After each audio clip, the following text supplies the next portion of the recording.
land. And in the end, we just need someone to hold our hand.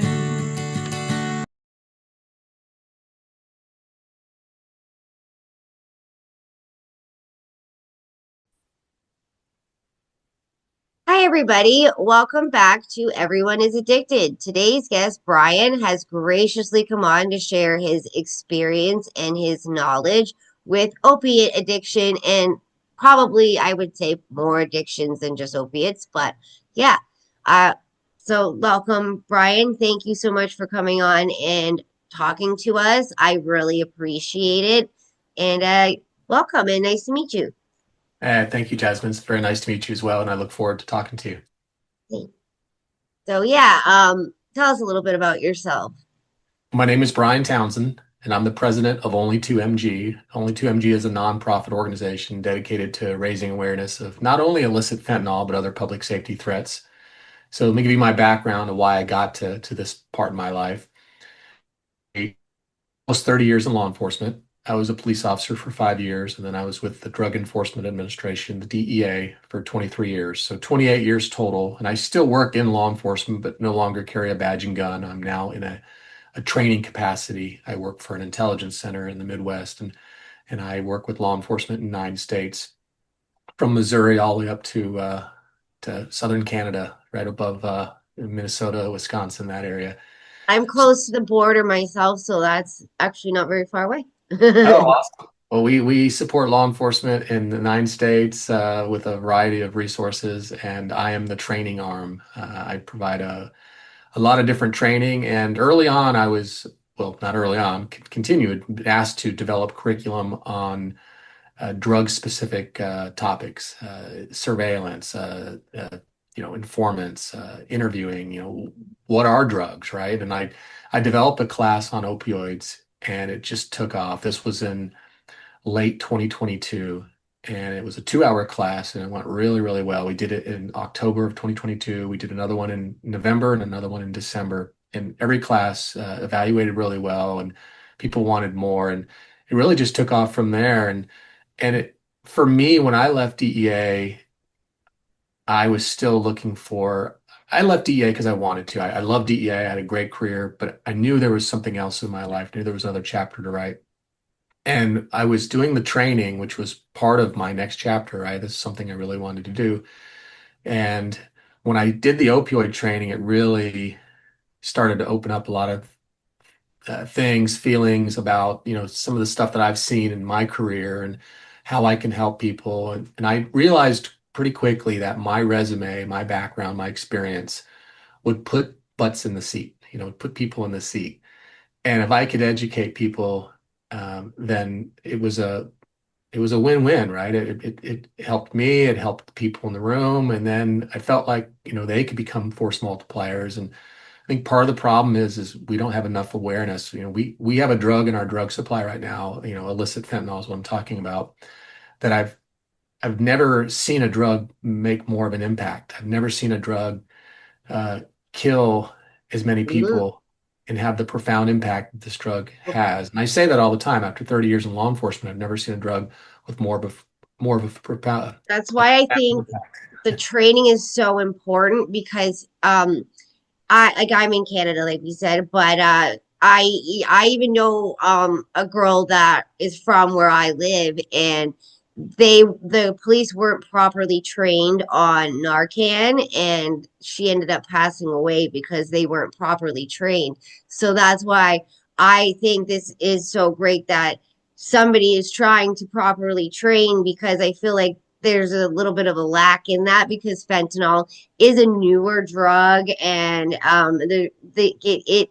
it's complicated when it comes to Narcan and understanding that aspect of the timeline with it, because that's why she passed away. Was Narcan only lasts so long, but the fentanyl lasts longer. So when the Narcan wore off, she passed away. They didn't make her go to the hospital after she was Narcan, which is what they are supposed to do. So that's why I think this training is so important, because fentanyl, and even now carfentanil, which is even worse, is just something that we don't understand how, like you said, dangerous it truly is.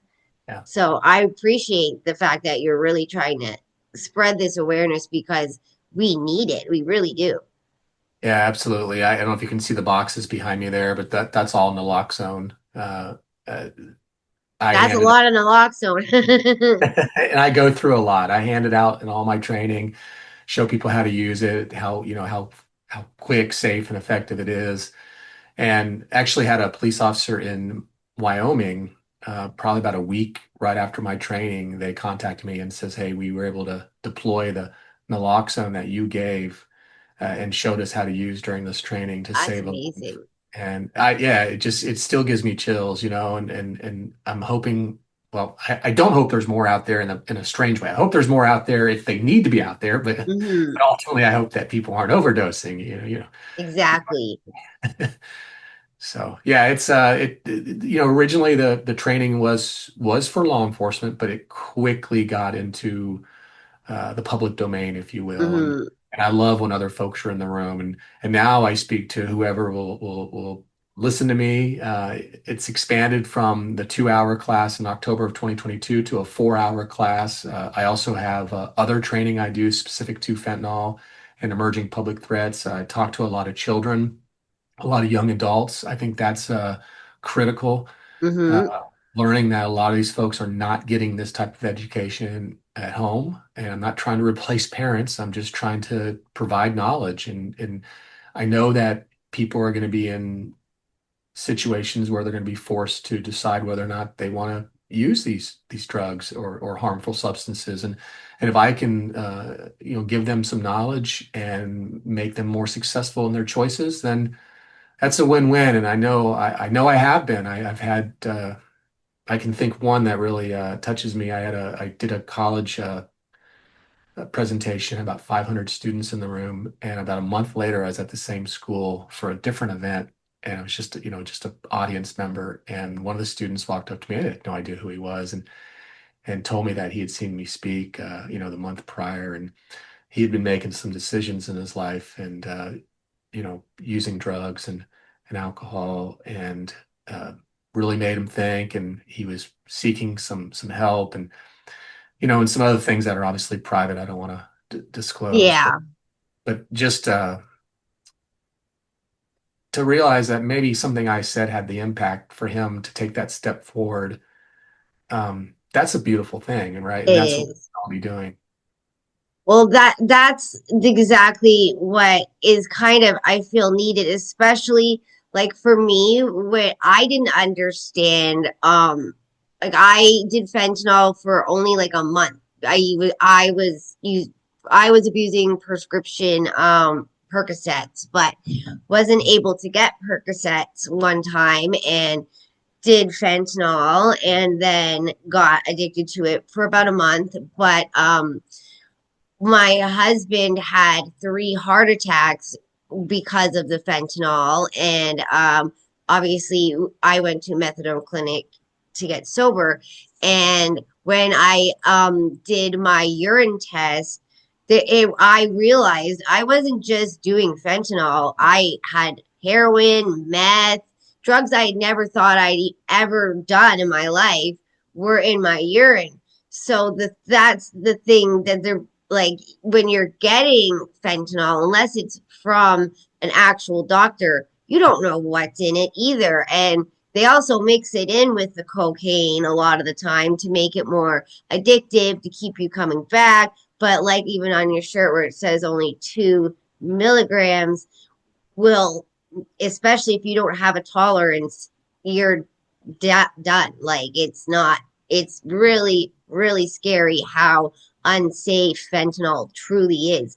And like I said, I didn't, as just a regular person, didn't realize how dangerous it really was until the danger came to me. Do you know what I mean? And so bringing that awareness, especially to people that are in the part, like, in college, yes, you party and stuff like that. So if you don't have that awareness, you don't really know what is gonna be in, say you've been drinking and somebody brings out a bit of cocaine because that happens a lot in the in that sector, and it's got, fentanyl in it, and you've never taken any opiates in your life, you're going to overdose immediately. You know what I mean? And having this awareness to younger people will help them make better choices or more informed choices, I guess you could say, right? And even just like not knowing how dangerous fentanyl really is and taking it, and the same thing would happen.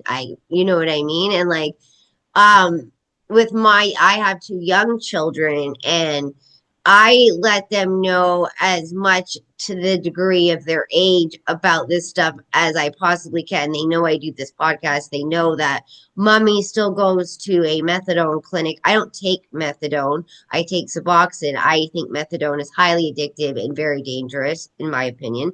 But I do take Suboxone, and so they know this stuff. They know mommy has medicine for that, and I've explained it because I don't want them to make that mistake, like you said, because like here we don't. I feel like everybody's just given up, so they're not bringing the awareness, and the people who are trying to bring awareness are getting shut down by our community, just because they don't want to admit the community has a problem, so they shut these people down, right? So I know a group of parents who have lost their children to overdose that are trying really hard to, because the girl I was talking about, I know her mother. That's how I know all about this. And she fights so hard, and they push back on her all the time. She ended up getting a billboard she paid for a month, just to bring awareness, because they were shutting her down with everything else that she was trying to do to bring awareness. And it's sad because we really need to start, like you said, teaching people younger so that they're informed when they get out there without their parents, and you know what I mean? Even with their parents, but without like being like my children's age where they're always with mom or dad, and even in like high school, you need to be informed about this, like, but it's just not there. And so I really think that what you're doing, and I can see why people are so receptive to it, because once you start talking about this and really digging into how bad fentanyl is, and how we can kind of not necessarily fix it, but help with the Narcan and the naloxone and the harm reduction medications and the clinics out there that can help you, that helps mitigate the problem, at least to some degree. You know what I mean? And the more people out there like you that have actually seen it, experienced it firsthand, are the best people to be doing this, because somebody asks you, you've seen it, you've been out on the streets working with that firsthand. You know better than anybody what it looks like and how scary it really is, like from Yeah. your career, right? So like I can only imagine why your training would be so anyways, what exactly, for people out there, um with your program, what exactly does it entail? So my main program, my 4 hour program that's open to the public, it's a deep dive into fentanyl. So I'll even talk about the historical context. You know, how did we get into this mess? So I'll talk about the opioids from when heroin was developed by the pharmaceutical industry to how we changed pain management in this country, to how the introduction of OxyContin and other pain medicine in 1996 really changed, everything. It absolutely contributed to where we are now. So I dive deep into the historical context because I want people to understand, to get the bigger picture there. I talk about substance use disorder, addiction, what's happening in the brain, especially there's a lot of folks, I thought it was just law enforcement, but I'm learning it's not. It's a lot of folks that have no idea what's happening at all. I can't tell how many parents I've talked to who say things like, "I don't understand why my son or daughter just can't quit." And I'm like, no, no, no. The decision making, the conscious decision making happens the first or second time you use the drug. That's the choice. but And once the substance use disorder has developed, this is, avoiding the dope sickness. This is avoiding the yeah, pain. that's what I was just gonna say. You don't want to go through the withdrawals, so you might want to Absolutely. quit, but you don't want to be dope sick, for lack of better words. And it Absolutely. is, from experience, not good, and that's what keeps people sick. And that is exactly what people that haven't experienced addiction don't understand. Is it might Yep. not be a lot of the time that the person wants to keep using because they're, well, there's two sides to it, in my opinion. People use to numb, people use for fun, and then their body becomes dependent on it, and the withdrawals keep them using. So I have it from both contexts, but yeah, that's kind of something people don't understand. Yeah, no, and I agree. It's like you said, some people use it to, trauma, some type of issues in their life, it's a coping mechanism. Not a healthy one, but it's a coping Hmm. mechanism for some people. And then some people, like you said, it's just fun, it's partying, it's peer pressure, it's boredom, it's whatever. And then the other tech or complicated part to me is then there are people who use it who experience no problems. They experience no, quote unquote addiction. You know, Hmm. and then that makes it even more complicated for people on the outside to look at and say, well, this person's using every Friday night, and there's nothing. I hate to use the word wrong because Yeah, but what I mean, they're there's using it with that. They're using it without having.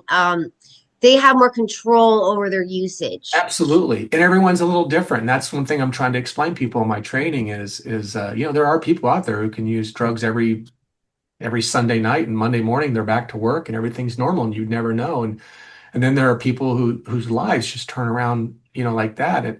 It doesn't mean they're weak. It just means they're different. Like we're all different. We all experience things differently, right? It's like fingerprints. We all have unique fingerprints. And same thing with our feelings and our experiences as well. So yeah, part of the education is just making people understand that and maybe having a little empathy for it when you understand the science behind the process behind it. And you don't have to be accepting. You don't have to say there's no consequences for the things they do, but you can say, hey, maybe we need to get this person some help and be a caring human being and actually, give a damn about this person and be in their corner and let them know that you're here to support them and do what you can to get them clean.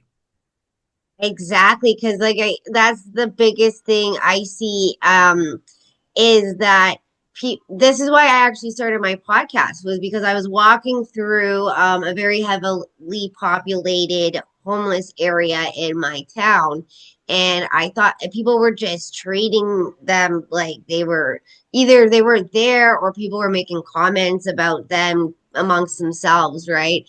And I'm like, nobody woke up as a 5 year old and said, when I grow up, I want to be a homeless addict, you know? So there's obviously something that brought them there. And instead of ignoring the situation or making fun of them almost, why not, like you said, be empathetic, reach out, maybe just talk to them, see like if they are, receptive to you reaching out, because a lot of the times they are. Yeah, it reminded me. I was actually doing an interview of an individual, a friend of mine who's struggled with drug use and in and out of prison, and he was talking about homeless people and people that are struggling with addiction, and he goes, I know a lot of folks don't want to give them that $5 or that extra change in their car because they're going to think they're going to go use drugs and alcohol, and but I do, and he goes and one of those times when that person is ready for treatment, ready for help, ready for something, and I stick my hand out, maybe they're going to take it because they know that I've helped them. And I think that was really powerful to me to hear Mm-hmm. that. Yeah, maybe they ignore or maybe they don't want the help or can't can't get past the dope sickness or whatever, but maybe that third or fourth or fifth time they do. And Exactly. then life changes and things get more positive and that's a good thing, right? That's what we should be striving for. It's just comes down to this just giving a shit and being a decent human being. And It's I think I simple. I think too that, like, even like for instance the resources that you offer when you go to your doctor, or you don't even want to admit that to your doctor, so there's not a lot of resources provided by your doctor in the first place because they're going to just think you're a drug seeker anytime you come to them and say something like that. Or if you go to a methadone clinic, they're not providing you with outside resources, or the families aren't really provided with a lot of resources and they struggle. I know this for my daughter's father is still an active user, and I watch his mother, who has been in recovery for 30 years, still struggle, even though she understands recovery, still struggle with the enabling, with the, understanding how to help him, you know what I mean? And so it runs deeper than just even the person who's using. It's also the family, and like you said, I when I was drinking, because I didn't use opiates for very long. It was more of, like I said, a coping mechanism at first because my dad passed away, and then the dope sickness part was at the end where I just didn't want to do it, but I felt like crap. But at first, it was a coping mechanism. And I had been an alcoholic for 10 years, got sober from that. But when I was drinking, you know how many times it took? And people would tell me all the time, like, you need help, you need help, you need help, you need help.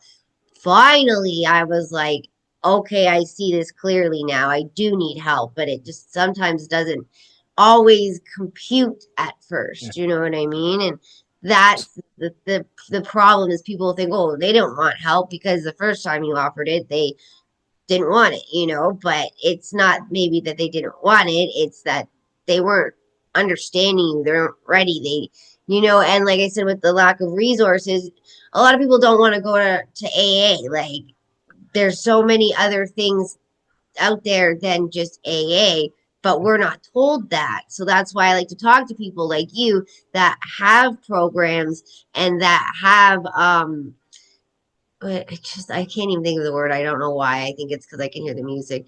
But have programs and have like information that they can provide you with that helps so much more than just a meeting. You know what I mean? Especially with Narcotics Anonymous here, because you'll leave the meeting and there'll be people in the parking lot using, you know what I mean, and trying to sell because they know they prey on the addicts that are leaving the meetings, right? So there's a lot of that goes on. So the lack of awareness mixed with the people getting preyed on, it doesn't work. So having resources and programs like yours are so much more effective, and I think we need to be promoting these things far more than we do. So in saying that, how can people get a hold of you if they are looking for this kind of stuff? So our website is only2mg.com. So it's www.only2, just the number, and then mg, which stands for milligrams.com. So only2mg.com. And that has all of our information, my contact information. Just FYI, we just went through a transition to bring that website into 2025 because it was kind of outdated, and I'm still making myself familiar with the process. There are some broken links, but there's a lot of stuff that does work on it. I hate that it's not completely ready for the public, but there is something there, and my contact information is there. Happy to, Contact information is the most important part, anyways, right? absolutely, So, yeah. Happy to talk to anyone. We do most of what we do at no cost. Not that we are flush with money. We're not. That this is a very, very hard space to fundraise in, because quite frankly, people just don't care. Lack of empathy, and there's the stigma to drug use. So a lot of what we do is funded out of pocket, and or through, however we can make it work. I have a for-profit business, and sometimes I'll do that work in the areas that I travel to. That way I can use that money to, piggyback on the nonprofit. But my bottom line is, if the organization or school or don't let money be an obstacle, contact me. Mhm. I will find a way. If you put people in the seat, I will find a way to make it financially happen.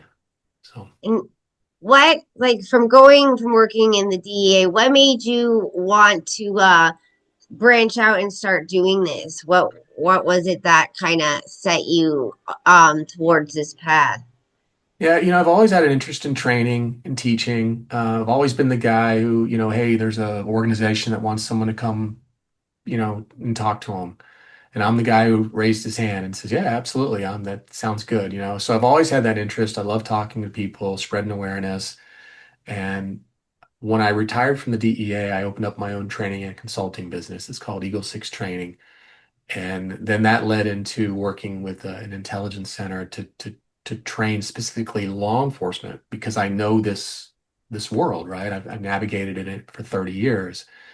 And then, as I was saying earlier, that pushed me into developing specific drug content. And then I was like, wow, this is really, you know, getting through. This is people are, they want to hear about this, and and maybe we can be a force multiplier. Maybe we can give some information out there that can be spread and make people aware, because the bottom line is drug experimentation, casual drug use, recreational drug use. It's all changed. And as you were Hmm. saying earlier, you think you're getting, a Percocet, or you think you're getting an Adderall, and you have no idea. If it came from the streets, if it came from a drug dealer, you have no idea, right? So it's probably going to have fentanyl in it. It's probably going to have methamphetamine in it. It's probably going to have other poisons in it. So, being able to provide this education, this awareness, and then hopefully those people take it into their own circles of influence, really motivates me to do more and more and more of this. And I'm happy to do that, and that's what I'm going to continue to do. Well, I love that. And I didn't think about it until you started talking to you about the party space, because I'm older now, so I've been out of that party scene with college and everything for so long now that I didn't think about that aspect of, being at a party, and because they didn't have fentanyl back then. That's when I was drinking, right? But they didn't have fentanyl back then, or they probably did, but it wasn't really a big thing at the time. Like I heard of fentanyl Yeah, patches like it back is then, now. Yeah. but it's not nothing. Yeah, nothing like it is now. And I Yeah. didn't stop to think about, oh, people at parties just experimenting with even other drugs, not knowing it's in it, or even experimenting with that because they don't really understand how dangerous it is, right? So the awareness is so important, especially when it comes to fentanyl, because it really doesn't take much to harm somebody or send them to, yeah, only 2 milligrams exactly. And with the car fentanyl, it's even less than that. I forget what it is, but it's pretty.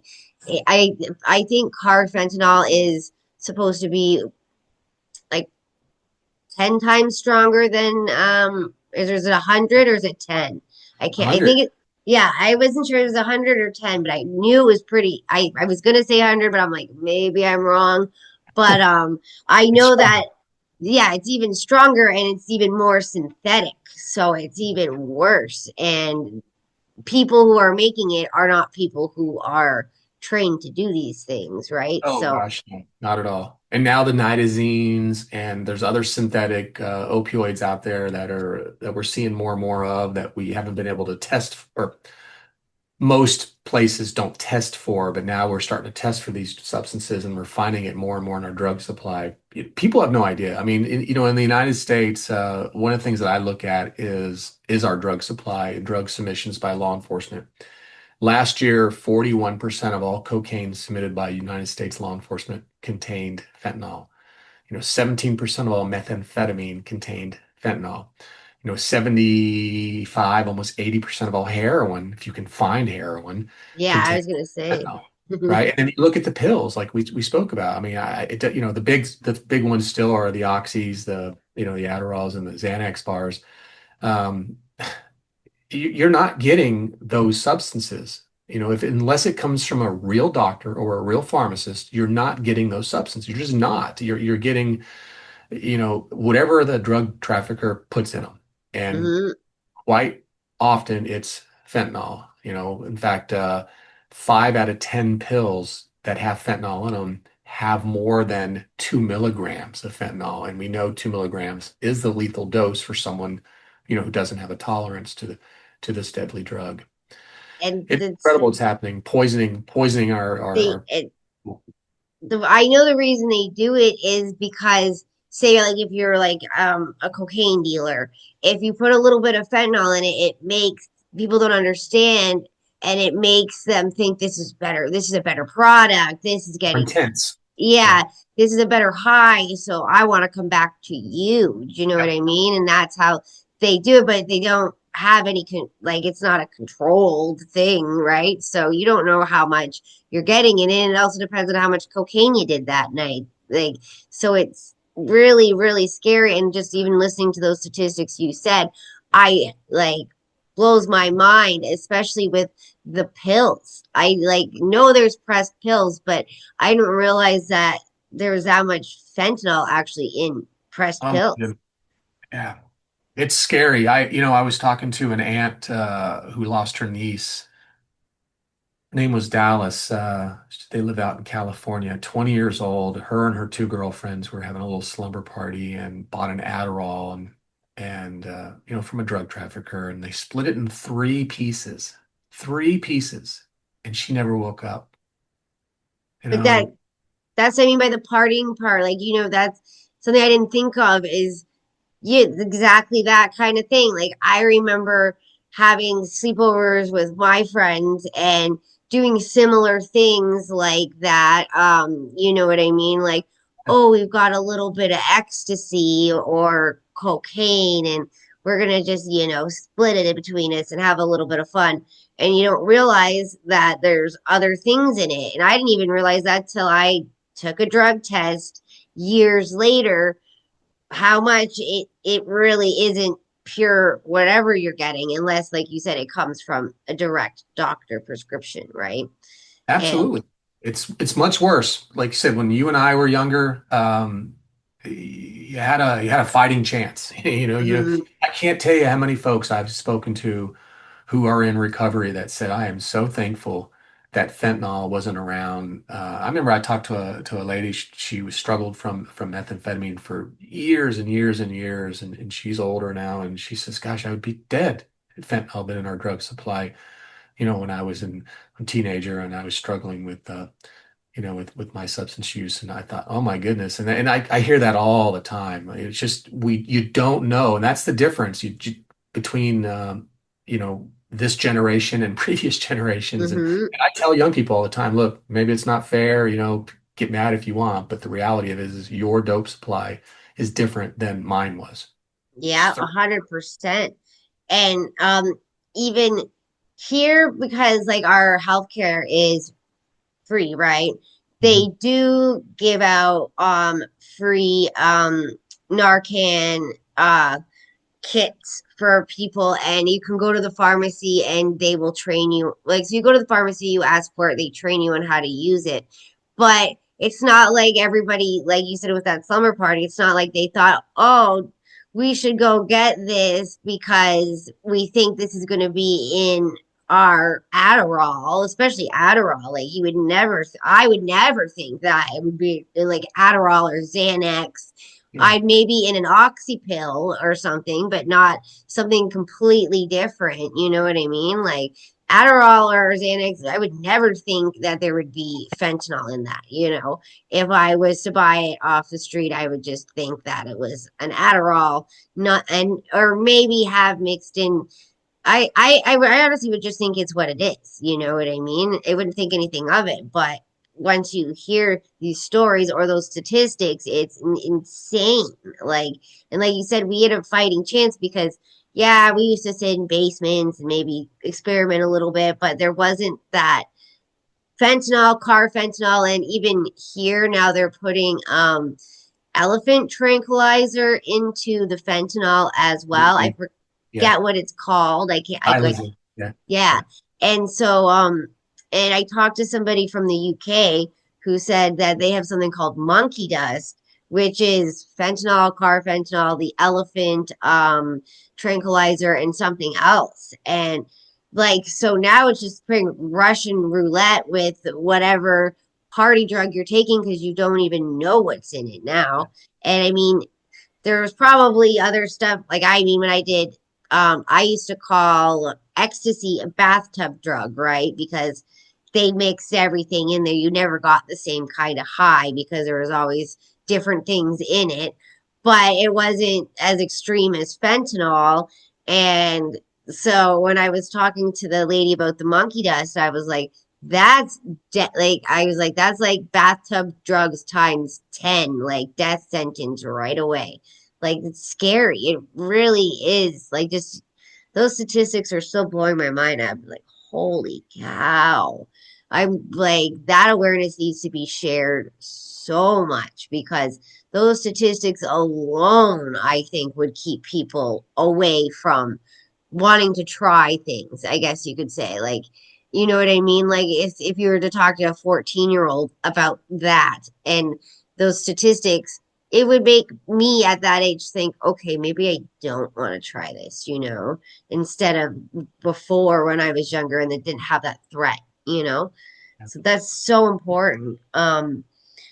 So I know do you ever go to like you said you do talk to young people, so like with your program, um when you like do you hold like classes or do you just go and speak places? Like, Usually how I do you run it? speak. Yeah, my young people program is called Shattering Dreams, and if I can, I like to have an hour. But there are times when schools or I've even been in classrooms where like I can't give you an hour. I'll give you 20 minutes. And I'm like, I'll take 20 minutes. I'll take Yeah. 2 minutes. If I can warn young people about the dangers of what's in our drug supply, um, I'll take 30 seconds. Give me whatever Yeah. you can give me, but ideally it's an hour. Typically, it's a kind of a pep rally type thing, where they bring them into the cafeteria or Yeah.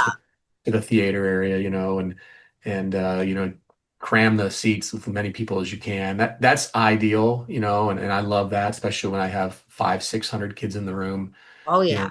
I have that full hour because I don't want to bore them with statistics and things like I that. don't think it's necessarily boring because they're not like statistics on economics or something Sure, like that's that. true. You Yeah. know what I mean? Yeah, Something.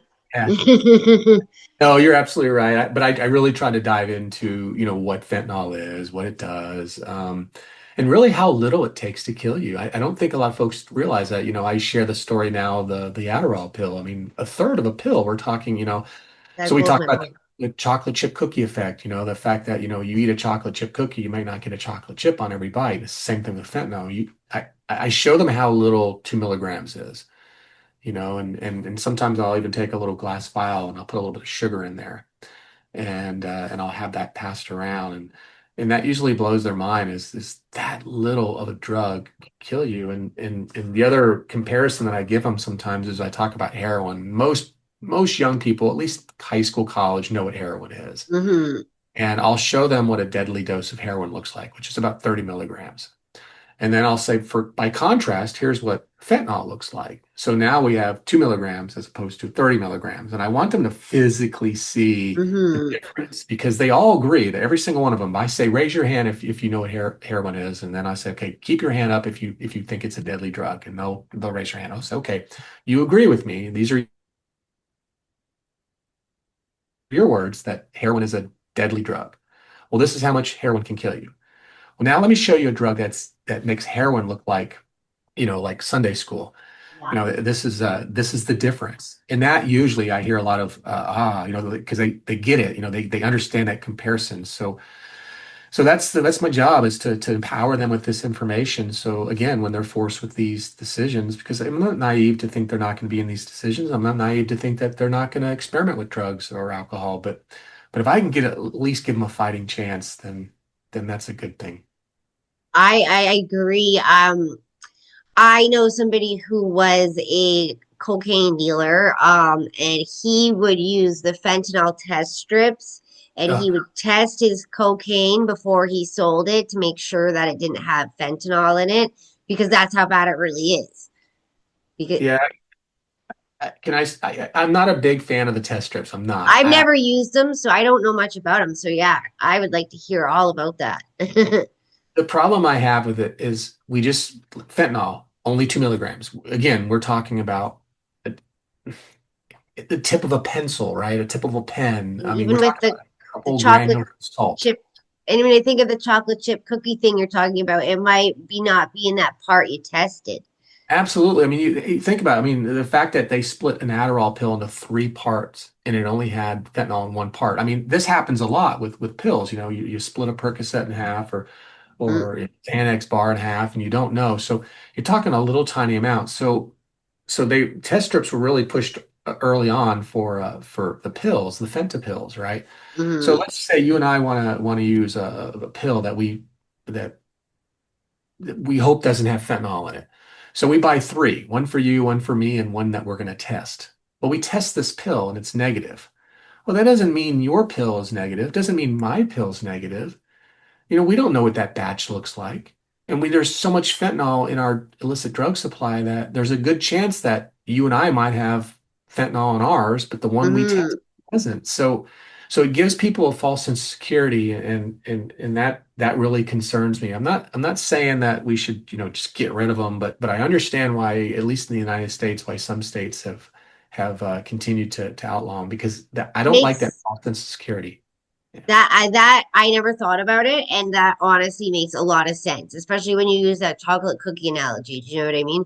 Yeah. It might not be in every portion of it. So if he's just testing a little bit Yep. of his supply, that's just a little bit. That's not your huge brick that you have, right? And so it could be within, like, it's almost like finding a needle in a haystack, right? So that makes Right. a lot of sense. Now I just never really thought about it, right? But it really, that's another part of bringing awareness to this, because that's another thing that people don't think about. Like you said, it's a false sense of security because you're not thinking that. You're thinking, okay, this is fine because I just tested this and it said it was okay. And then, and like that whole thing, even with the 1/3 of the pill. Sorry, I'm waiting for my doctor to call me, so I will cut that part out. But yeah.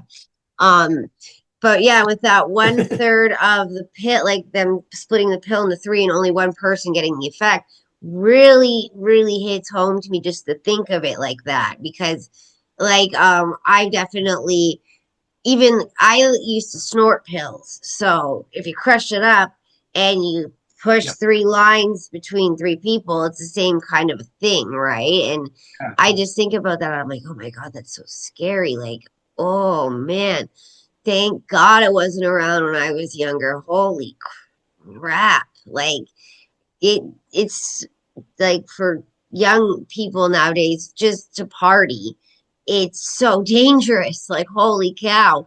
And like yes, like yes, teenagers definitely experiment with drugs. I from my experience in life and just from people that I've grown up with or people that even I encounter in just everyday life. They'll say, "Oh yeah, in college I, did this and that and whatever," right?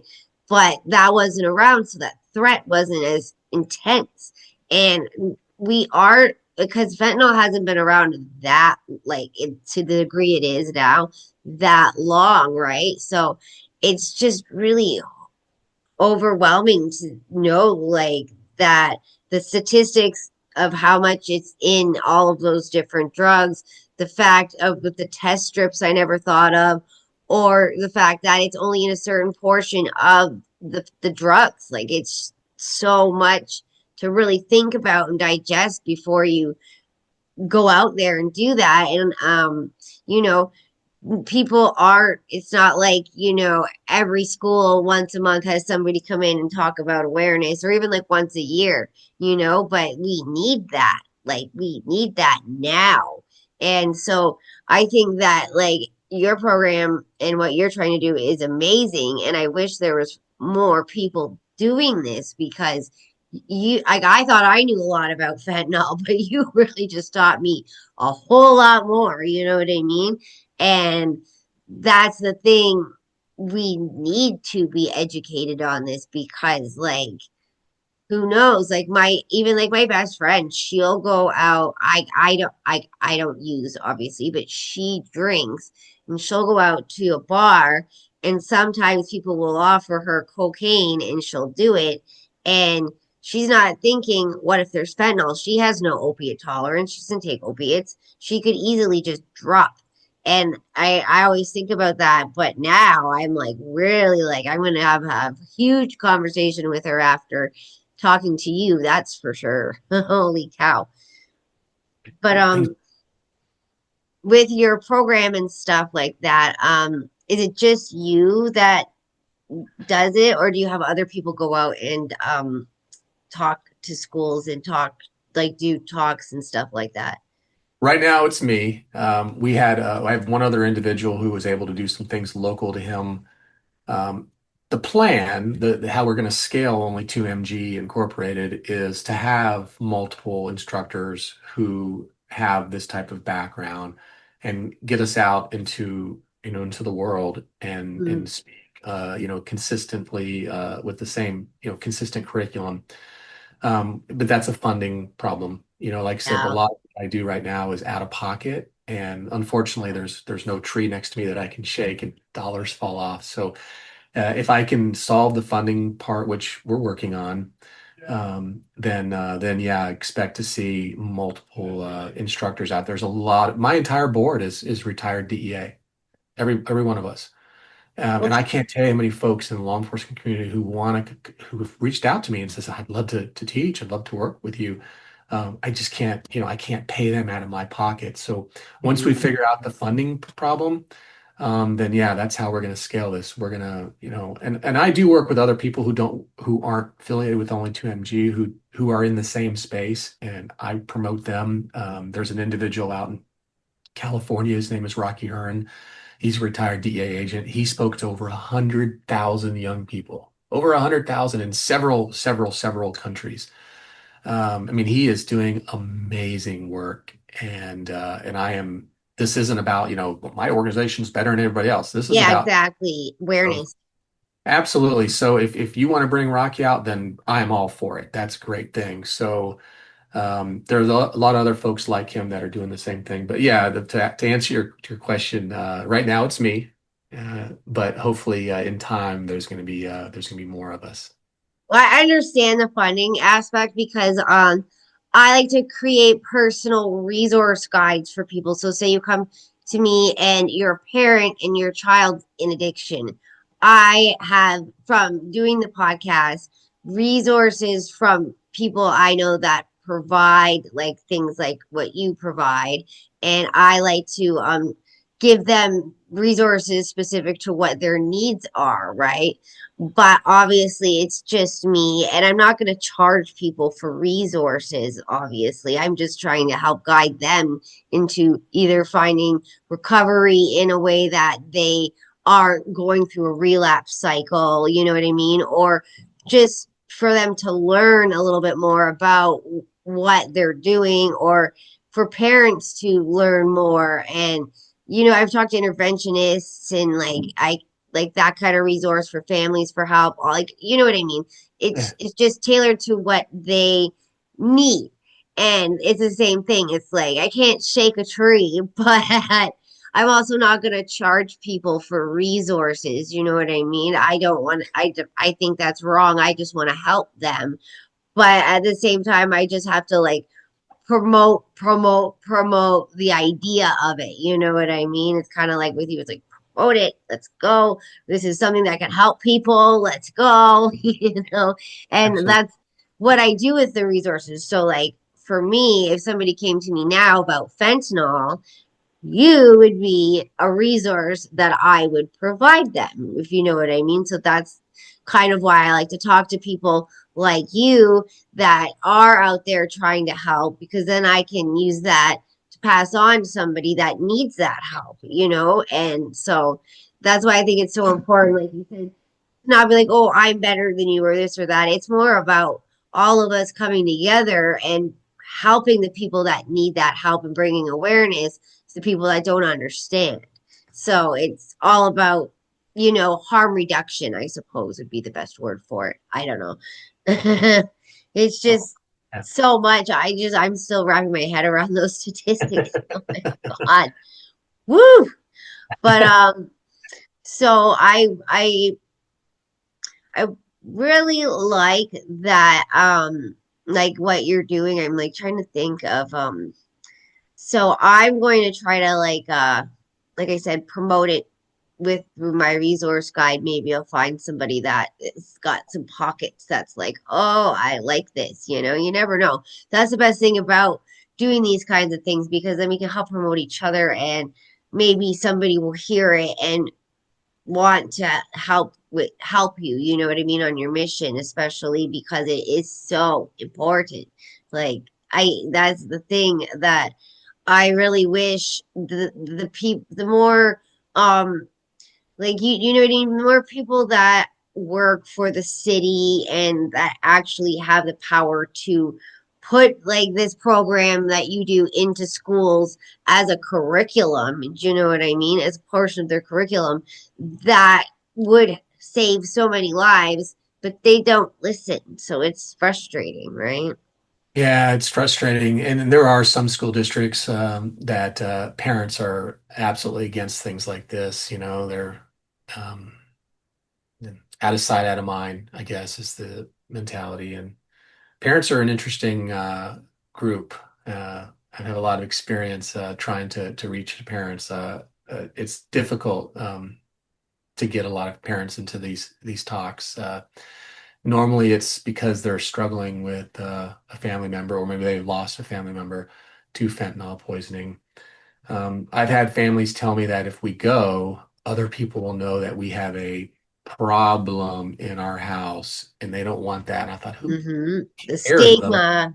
about you? Yeah, absolutely. And yeah, it goes back to the stigma, right? And that's the ugly part of it. If I had a genie in a I could wish for three wishes. That would be one of them, is to reduce the stigma, and it's ugly, and it really prevents Does us from really doing something about what's happening to our communities and to our families.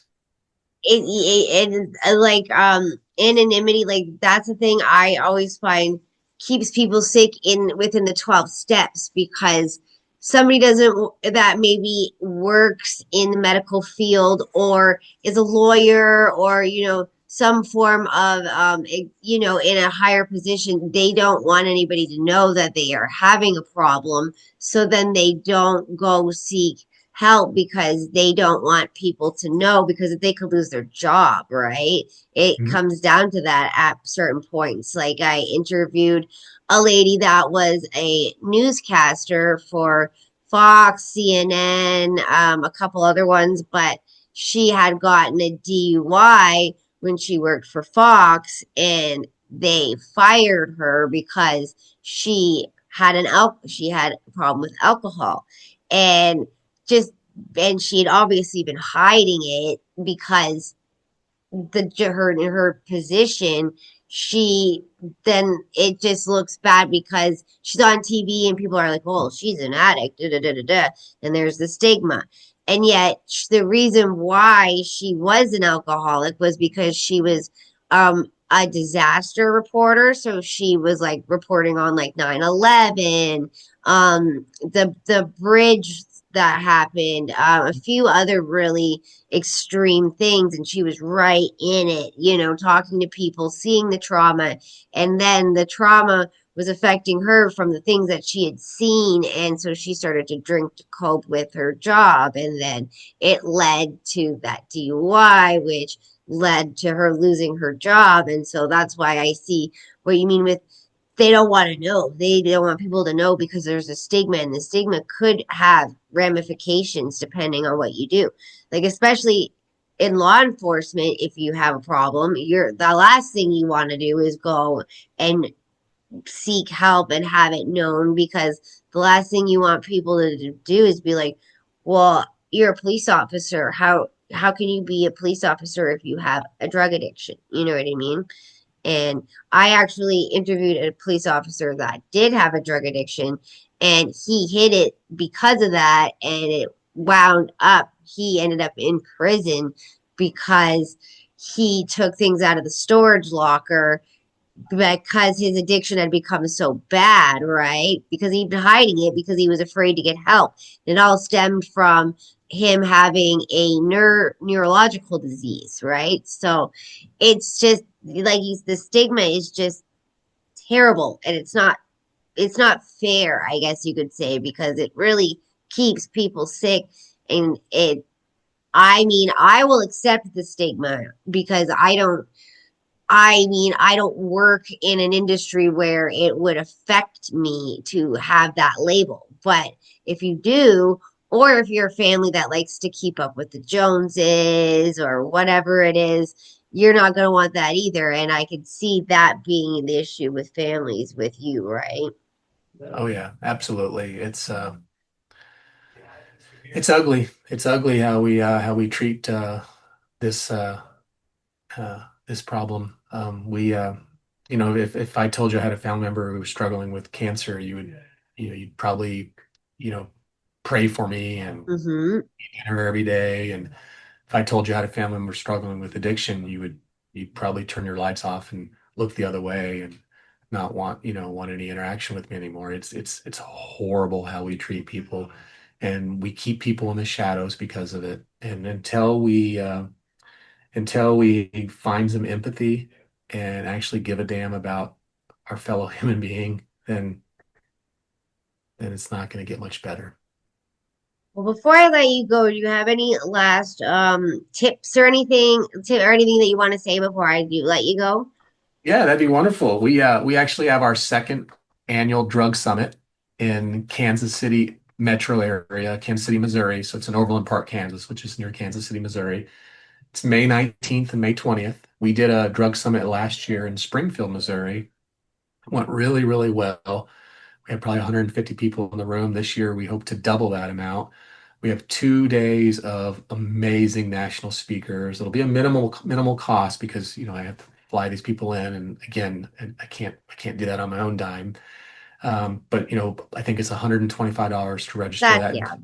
Yeah, that's 2 days of instruction and includes lunch as well. But we'll put that information on the website. But I'm excited about that. It's a great way to have a huge conversation with a lot of folks who are seeking the same thing that we are, a better world, a safer world. Well, I love that, and that is a very minimal cost because I know people who pay sober coaches like $3,000 for like a session.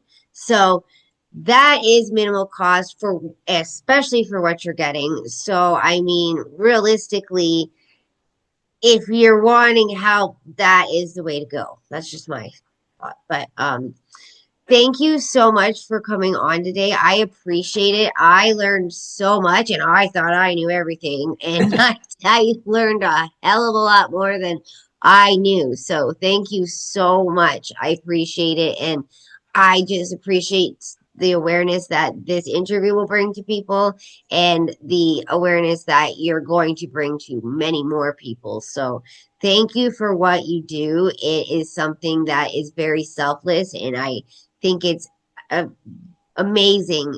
We need more people like you out there. So thank you so much for what you do and for sharing with me today. And thank you for the opportunity. I'm happy to help. So thank you. Well, thank you, and you have a good rest of your day. You as well. Bye. Bye. Take care.